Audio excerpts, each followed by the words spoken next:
describe this poem, won me money. That's how I'm going to objectifies men, won me money. Yeah. And the title, I didn't realise it when I got this title. I wrote the poem, I didn't have a title. I love me a good title. I was going through my notebook and I came across this line I'd just seen randomly somewhere. I was like, that's the title for the poem. And then I tried to figure out where it came from, so I googled it, because, you know. And it turned out it was a Sylvia Plath line. And that seems wildly appropriate for the poem, so sweet. It's called I Eat Men Like Air. 1. The first was a maroon dressing gown, micro plush. It whispered to me when I touched it that first time. This is just for the winter, I said, as I wrapped it around me that night. We both sighed. Winter became spring, and still I curled into it, and not just at night, but from the moment I got out of bed, the moment I came home. This was my first husband. One of his loops became unstitched, and I promised I'd sew it back in place that night, but I didn't. Instead, I let the tie hang from the remaining loop when it wasn't pulled around my waist. God, the nightly snuggles we had for all those years. 2. My second husband was a Fringe pear scented candle. He knew how to do romance or flickering light and beautiful smells. When I walked into a room, seeing him there, I would immediately relax. He would nudge my book from my hands. Just lie back, baby, and be with me. I'd turn off the overhead light and then lie back and just be with him. But for all the romance, I could never be faithful. He had a sandalwood second cousin who would rub against my nose, and I am a weak woman, easily tempted into badness. How could I possibly resist?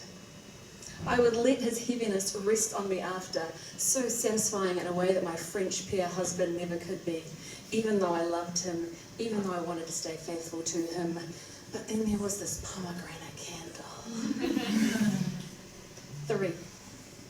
You're married to your television, people spat at me.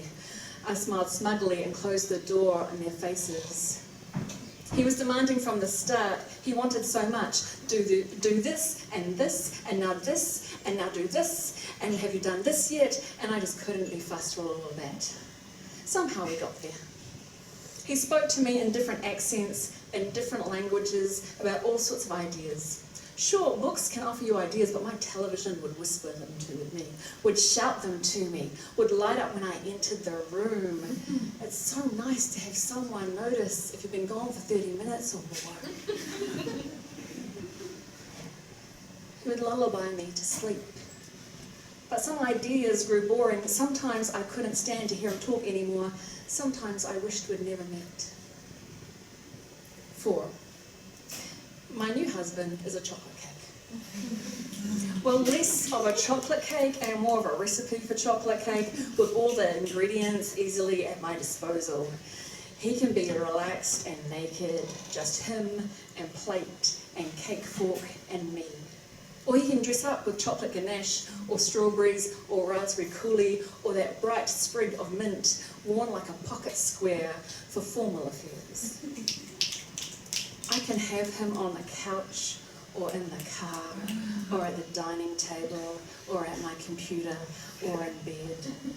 When I have used him up, I can make more because I always want more, and men were never able to keep up. I can lick the spoon, lick the bowl, press my finger against the crumbs and suck my finger, and when I take him in my mouth, my tongue slips around him, breaks him apart, easier to digest.